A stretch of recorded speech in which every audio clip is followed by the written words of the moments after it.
Hi అండి. అప్పుడే తెల్లారిపోయింది. ఇంటి పనులన్నీ మొదలెట్టేసాం.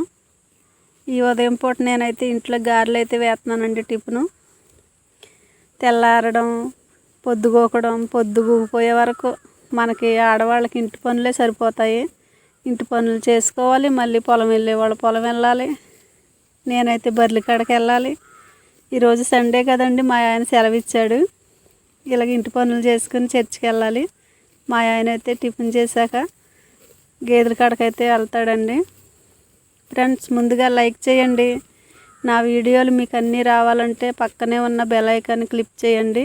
నేను పెట్టే ప్రతి వీడియో మీకు నోటిఫికేషన్ అవుతుంది. నాకు ఇక్కడ గారెలు రెడీ అయినాయండి. ఇప్పుడు మా ఆయన గారికి అయితే పెడుతున్నాను.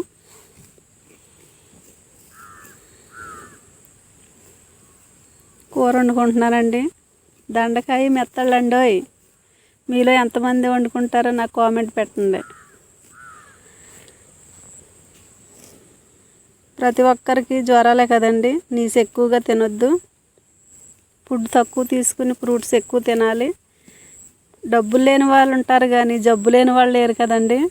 మనం ఉండే జాగ్రత్తలు, మనం తీసుకునే జాగ్రత్తలు మనం తీసుకోవాలి. ఇక అంతా పైబడిదయ్యా. దేవుడు ఎవరికి అన్యాయం చేయడు.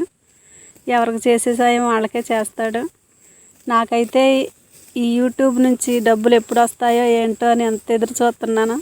ఇంకా వ్యూస్ రావాలి, లైకులు పెరగాలి, సబ్స్క్రైబర్లు పెరగాలి. ఇందులో నుంచి డబ్బులు వచ్చాక ఎంతో కొంత నేను ఇతరులకు సాయం చేయాలని నా ఆశ అండి. నేనైతే ఇప్పటి వరకు ఎవరికి ఏ సాయం చేయలేదు. ఎందుకనో దేవుడు ప్రేరేపణ చెయ్యాలని ఆశ. ఇంకా అంతా దేవుడి చిత్తం. మన వంతు మనం చెయ్యాలి కదండి. ఏమి చేయకోకుండా అయితే ఉండకూడదు. ఏదో ఒకటి చెయ్యాలి. వాళ్ళు యూట్యూబ్ తీస్తున్నారు, మనం తీద్దామనే ఆశ అయితే ఉండొచ్చు కానీ అందులో నుంచి తప్పకుండా బ్యాలెన్స్ అయితే పొందుకోవాలి. ఎవరు చేసిన ప్రయత్నాలు వృధా కాకూడదు. అందరూ కష్టపడాలి. కష్టపడకుండా వచ్చింది ఏది ఉండదు కదండి. అలాగని కష్టపడకుండా ఏది రాదు. ఫ్రెండ్స్, బాయ్ అండి.